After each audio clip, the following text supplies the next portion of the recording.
Nakaramdaman ko na mukhang padating na yung ibon natin. Ayan, magta 12:30 na. Pero mukhang masisetlog pa ata tayo ngayon. Third lap ah.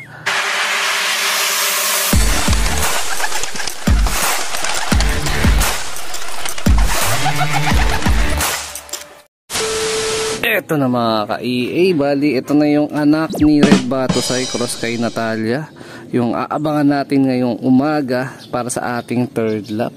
So nagsuksok na ako ng singsing, so nakapili na ako. Ito yung may konting size, ayan, medyo nagkaroon pa nga siya ng kalmot ng parent o ng foster parent niya. Ayan, naka MacArthur band natin siya, combine sa BFRC PHA para sa susunod na season 14 ng national race. So ito is naka commercial ring PHA oblong, tapos naka perso band natin. So ito yung pang out natin. Pagka walang naka personal na magka-interest is alalatag na lang natin sa pa-trending bird natin dito. So meron tayong nakasalang ngayon na pa-trending bird. Pag natapos yun, ito na isusunod natin kung walang magda-direct acquire. So ito na lang yung naiiwan natin ng mga singsing dito. Kailangan na natin ulit umorder ng PHA oblong sa Shopee, which is kay Sir Eddie Noble natin yan in-order sa MMFC. Tapos yung in-sponsor sa atin ni Stans Brew na perso band ito. So pangalawa pa lang to sa nasuksukan natin ng perso band natin. Ayan. So series number 2 siya. So for today's vlog is abangan nga tayo para sa ating third lap, which is sa Tabaco Albay. So di ko pa sure kung ano specific na oras ng release, by siguro mamaya mag-check tayo online. So time check natin 7:35, pero tingin ko siguro nag-release na eh. Di pa ako nag-check online kasi may mga ginawa nga tayo. And mga kalapatid, so far maganda yung panahon natin, then hopefully maganda rin yung pauwian natin mamaya. So kita-kits tayo mamaya. Ayan ang ibon natin. 2, 1. Alas 7, sige. Ayan. Good luck sa inyo. Na-release na ibon nyo.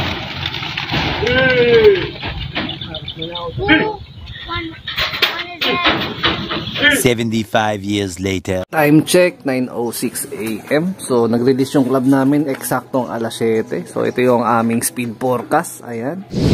So possible arrival ng 1 to speed nasa 11:30. So siguro babalik na lang tayo dito sa labas around 11:30. Pero expected naman natin sa ibon pag ganito na fair weather lang o hard race is nasa 1,000 lang ang nagiging speed niya. So possible siguro mga 11:30 to 12:30 nandito na sana si Natalia para makapag-clock tayo. Possible lahat na nagkarga anong Friday is contender, lahat na magka-clock ngayong araw para sa overallan. So konti na nga lang din yung live sa survival. So konti na lang din kami kasali rin sa survival etong si Natalia.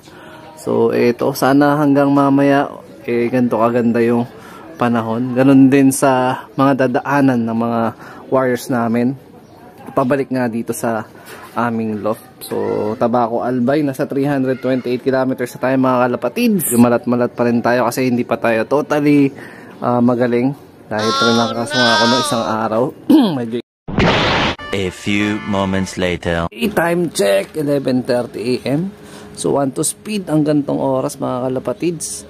Pero base sa panahon natin sobrang init. Kabaliktaran naman to nung panahon nung last week na second lap na tuloy-tuloy ang ulan at maladilubyo sa lakas ng hangin dyan sa Quezon. So sa ngayon, based sa mga ibang mga followers natin ang sabi from Tabaco to Quezon is sobrang init. Ayan. So hirap pa rin ng ibon pagka ganito panahon. Mapainit, mapaulan, sobrang hirap. Pero mas okay na yung kahit papano, yung ganto, yung hard race. Kasi mas malaki yung chance na makabalik o makaabot sa pinakatamang oras para maiklak.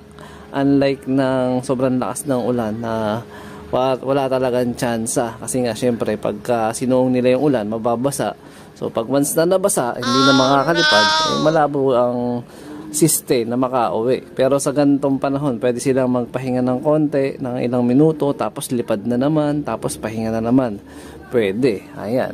So ito yung ating weather forecast sa ating loop. Ayan, napakainit. So tamang abang na tayo dito sa Gedli. So tama po ba yun? Alas 12 ng tanghali na. So lumipat tayo ng Kublian kasi gawi doon is natumbok na si lilim natin. So sa ngayon dito, nandito na yun parte na may lilim sa may katapat. So eto, pwede pa rin naman tayo dito maggabang. Kasi usually, dun sa may poste ng kuryente naman dumadapo si Natalia. Or dito sa may kable sa may harap natin. So makikita natin siya agad kung sakaling bumulusok siya papasok sa loft. So yun nga lang, hindi ko makikita yung pinaka-entrada dito sa harap sa may landing board. Pero mas secured na tayo dito kasi nga sobrang init na mga alapatids. So far 1-1 speed na pababa. Wala pa nagkaklak kahit isa. Hindi ko lang sure sa MMFC clacking kung meron na, pero based dito sa amin sa SJ is wala pang nagkaklak kahit isa. Nakaramdaman ko na mukhang padating ng ibon natin. Ayan, magta 12:30 na.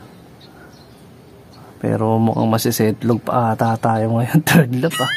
Napakainit kasi. Ayan, grabe. Ay.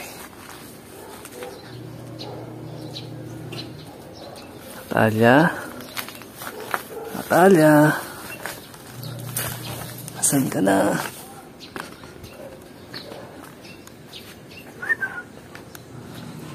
Dito ka na ba? Baka nasa lisihan mo ako ah. Oh shit! Double check nga. Wala, negative.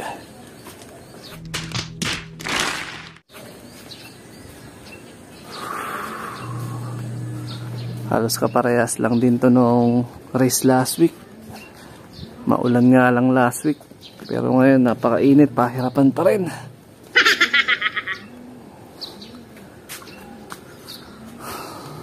Dito possible tumbok nun nung south pabalik.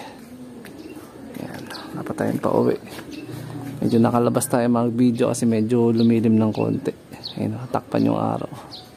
75 years later. Grabe, talagang pahirapan itong karera ng third lap. Hindi na nga umuulan, naging siste. Sobrang hard race naman. So suma total, dadalawa pa lang ang nakakapag-clock sa aming club. Sa SJDM, di ko lang sure sa MFC ko ilan na nakapag-clock. So far, 900 plus tsaka 800 plus ang dalawang nag-clock ngayong third lap. So meron pa akong 30 minutes na aabangan o pag-abang para sa ating ibon na si Natalia. Akala ko to kanina namamalik mata ako si Natalia pero kung titingnan mo kasi malapad yung balikat. So kasi to kumbaga kapatid sa tatay ni ni Natalia, kaya hawig-hawig silang dalawa. Ayan, kulay blue yung singsing, kulay pink yung singsing ng ibon natin na si Natalia. So yun, sabi hirap talaga manalo sa karera. Hindi mo talaga masabi. Mapainit o mapaulan, talagang paswertihan tsaka patikasan talaga ng ibon para mapabilang sa mga overall champion na rankingan. At dito na nga lang tatapos ang abangan natin mga ka-EA. Grabe, bigo na naman tayo. Meron pa tayong 7 minuto pero tingin ko malabo na makauwi. Ngayong araw yung ating ibon dahil talagang sobrang natutong sa initan yung mga wires namin din. Hopefully bukas ng umaga magpakita pa si Natalia. Ayan, so wala, hindi na naman tayo pinalad sa season na to. So mukhang ito na yung oras para ihanda ang susunod na batch na ililipad natin, which is ang North. So meron tayo ditong 5 warrior na nakaabang na nakapag-toss na tayo ng nasa nasa 15 kilometers. So oras na para sila naman ang tutukan natin. So marahil dito natatapusin yung video na to. Shoutout sa mga solid supporter natin dyan. Syempre huwag kakalimutan mag-like, comment, and share. So ito isa sa mga possible na asahan natin sa norte. So ingat mga lapatids. Keep safe. God bless. Wala, olats. Nga tayo, nga.